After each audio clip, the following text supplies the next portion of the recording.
but we don't know where it is and we don't know how to find it, you know. And even if you're happy, you know, you have a happy time, you're with friends, your clothes is too small and your shoes too small, there is a kind of pain. You know, it's nothing to do with the environment and what you go, you know, the experience you have, whatever. It's just that you're conditioned. You're sort of squeezed in something too small. You know, your mind is like space, and out of ignorance, you shrink it into a nutshell called me. Of course, you feel sort of claustrophobic in this small environment. And then within this tiny little world, then you have little moments of happiness. But then, like you know, like castles on sand castles on the ocean, they go back to the sea. So you hold them as much as you can, and you lose them. So change for you is an enemy. You hate change. You know, and even you hate change, you don't tip anybody.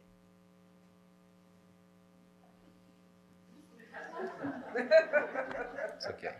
You have to go to Starbucks to understand that. So change is your personal enemy. You want the good things to stay. You don't want them to go. But think about that, you know. How could you communicate if things were permanent? You know, your mouth would be constantly open or closed. You couldn't move. You couldn't come here. You would be permanently where you've always been and where you will always be. So is it fun? So change, you think it's your enemy. No, change is actually a great chance. Because things change. What was painful can turn into freedom or happiness. It's possible. So change is not a problem. We see it as a problem. Because we have a stiff mind. You know, we are like a stiff person in the middle of a disco where everybody's dancing. You know, you're just bumping into everybody. You know, because you're, you know, you said you're a peg in the mud. Stick in the mud. You're a stick in the mud. So you have to learn to be flowing, but you're afraid because you want things to stay. So you're afraid to lose things and so on. So change is a suffering. It's not truly a suffering, but you experience it as a suffering. So you're conditioned, you hate change, and then problems come. You know, we were sick, people we love die or are sick, and I mean, real suffering comes. So that's our situation if we look at it. Well, that's true. That's what it is. But we don't like to see it because we feel so helpless. Why should I contemplate something I cannot work with? You know, I don't want to see constantly my failure. I don't want to contemplate my helplessness. So I found a solution. I said, doesn't exist. Or make a lot of noise. Bang, bang. So you run through life. You do extreme everything. Extreme work, extreme alcohol, dope, shopping, jogging, eating, not eating, extreme everything. You know? Just to feel like you're still alive and then this suffering doesn't exist. But, you know, it's like what I call the ostrich strategy, you know? When you feel you're surrounded by enemy, you stick your hand in the sand. Suffering has a cause, an origin. It's not just coming like this, out of nowhere, out of the blue. You know, it's a construction. Causes, conditions came together, and the result is suffering. So when you know how it was done, you know how to undo it. And so the first one is truth of suffering. The second one is the origin of suffering. The third one is it's possible to undo it. So it's possible to bring suffering to an end. Cessation of suffering is possible. We are not damned. We are not condemned forever to suffer. If it was so, there's no need to talk. You know, we could just go fishing. Right? So, and then the most important, finally, he taught the path. He said, okay, there's a way. Tame your mind. Don't hurt yourself and other people. Try to help yourself and other people. Tame your mind and come to know really truly what your mind is. That's the way. Now it's up to you. It's in your hands. You got the teachings to help you.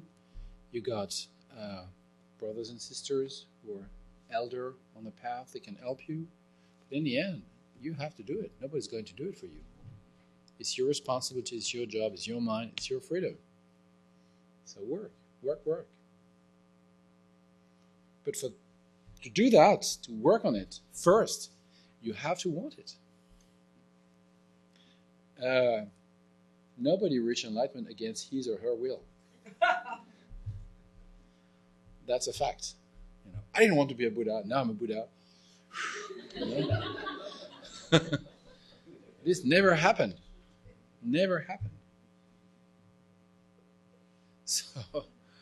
So please grant your blessing. Whoever can do it, whoever can do something to this stubborn mind, please help me. And me in the first place. Turn my mind, which means my interest, my aspiration, in this direction. Truth. I want to understand. I want to know where suffering comes from. I want to know how this was created and how I can undo it. Then, when you know it, you don't feel so helpless anymore. Even if you cannot do it or undo it right away. You know that it's possible, it takes time. There is a 10, 12-step program. It will take time, but you can do it. This gives you, again, hope, optimism. It's not just hope something will happen. No, I can work on it. So you feel much more in control of your life, less passive in a way. Of course, you see that it's not easy to wish it. It's even more difficult to do it. But I can work on that. I have the beginning. I can work on that. And it's just my dedication that will make it. It's just my confidence and the work that will make it.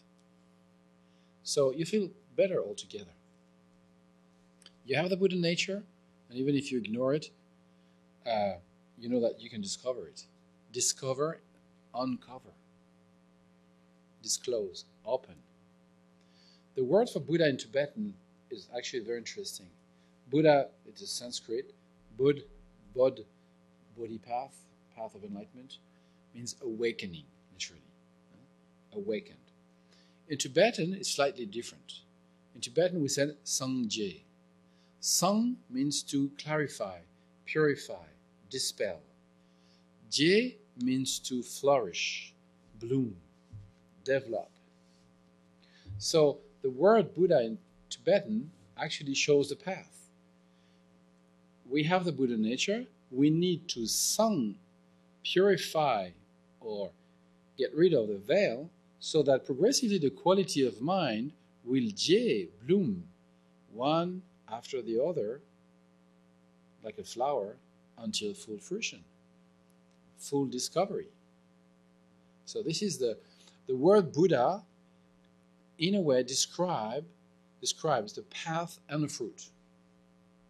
Sangje means totally purified, fully bloomed. That's a Buddha in Tibetan. But also it expresses the path through purification and development or blooming of all the qualities.